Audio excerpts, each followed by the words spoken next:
में जो डुप्लीकेसी रही है वो हटी है, जो बोगस वोटर्स हैं वो हटाए गए हैं। वो बिना जनाधार की जागीरदारी और बिना ज़मीन की ज़मींदारी की जंग में लगे हुए हैं और उनको लगता है कि हमारा जो है वो जनाधार ना हो, लेकिन उसके बावजूद भी हमको जनादेश मिलना चाहिए। उसमें जो डुप्लीकेसी रही है वो हटी है, जो बोगस वोटर्स हैं वो हटाए गए हैं। लेकिन अफसोस की बात है कि कुछ लोग जो है वो बिना जनाधार की जागीरदारी और बिना ज़मीन की ज़मींदारी की जंग में लगे हुए हैं और उनको लगता है कि हमारा जो है वो जनाधार ना हो, लेकिन उसके बावजूद भी हमको जनादेश मिलना चाहिए। और उस बिना जनाधार के जनादेश के जुगाड़ में इस तरह का ये जो है वो जंग करते हुए दिखाई पड़ रहे हैं, इस तरह का जो है वो बवाल और सवाल करते हुए दिखाई पड़ रहे हैं। आज भी है ऐसे लोग जिनको ये बात समझ में नहीं आ रही कि आज उनका जनाधार जो है वो वेंटिलेटर पर होता जा रहा है, लेकिन अहंकार आज भी एक्सीलेटर पर है। इसलिए भैया जनाधार ठीक करो और जनाधार के आधार पर जो है वो जनादेश हासिल करो, ना कि आप चुनाव आयोग से भिड़ते रहो, चुनाव मशीनरी से भिड़ते रहो, ईवीएम पे सर फोड़ते रहो। आप अपने चुनाव में जो है वो अपनी ऊर्जा जो है वो चुनाव के मैदान में खर्च करने के बजाय चुनाव आयोग से भिड़ने और लड़ने में लगा रहे हो।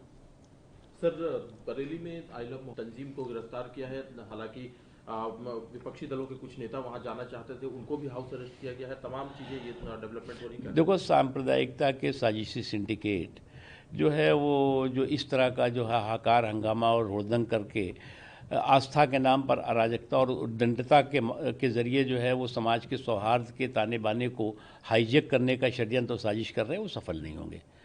आस्था पर किसी को कोई आपत्ति नहीं है, आपकी आस्था का सम्मान भी है, उसकी उसकी सुरक्षा भी है, लेकिन अराजकता का ना सम्मान हो सकता है ना उसका संरक्षण हो सकता है।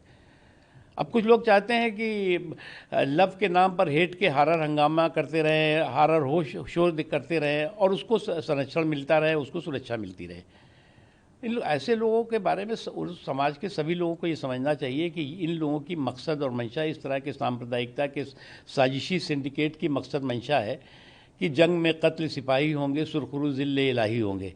यानी इस तरह के फसाद के ज़रिए, इस तरह के हड़कंप और हंगामे के ज़रिए जो है वो आम आदमी जो है वो पीड़ित होगा, प्रताड़ित होगा, परेशान होगा, लेकिन इस तरह के सांप्रदायिकता का साजिशी सिंडिकेट उसमें लाभान्वित होगा। फसाद में भी अपना राजनीतिक मफाद ढूंढ रहे हैं वो लोग। सर, लेकिन इस तमाम जो घटनाक्रम है इसमें आरएसएस और बीजेपी को दोषी ठहरा रहे हैं। उनका कहना है कि आरएसएस की एक ही विचारधारा है कि भारत में सिर्फ एक ही रिलीजन है। देखो, एक चीज़ में उनको जो भी सज्जन ये सवाल पूछ रहे हैं उनसे ये पूछिए कि किस मस्जिद में आई लव मोहम्मद और आई लव अल्लाह लिखा हुआ है, किस धार्मिक स्थल पर जो है वहाँ पर बड़े बड़े बोर्ड लगे हुए हैं। अरे आप ला इलाहा इल्लल्लाह मोहम्मद रसूलुल्लाह कहते हैं, वही आपके दिल में है।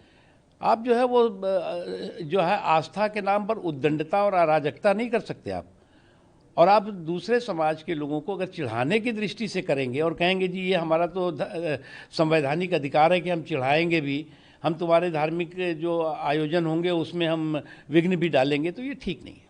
सर, ओवैसी साहब को प्रधानमंत्री जी का भी पसंद नहीं आ रहा। जब उन्होंने एशिया कप पर भारत को जीतने पर बधाई दी थी भारतीय टीम को, उनका कहना है कि प्रधानमंत्री जी ने ऑपरेशन सिंदूर का जिक्र करके भारतीय जवानों का अपमान किया। ऐसा है कि मैं एक बार बार कहता हूँ कि जब जब चोट कराची को लगती है तो चीख जो है यहाँ पर भी जो है वो कुछ लोग जो है वो कराची के जो साथी हैं उनको दिखाई पड़ती है। अरे भैया, अगर तुम्हें जो है वो प्रधानमंत्री जी का ट्वीट जो है पसंद नहीं आ रहा है तो तुम जो है वो पाकिस्तान को जो है वो बधाई देने का ट्वीट दे तो कर दो। ये क्या है इसमें कोई, मुझे लगता है कि आपके जो है वो तर्कों की कंगाली ने आपको कुतर्कों का मवाली बना दिया है।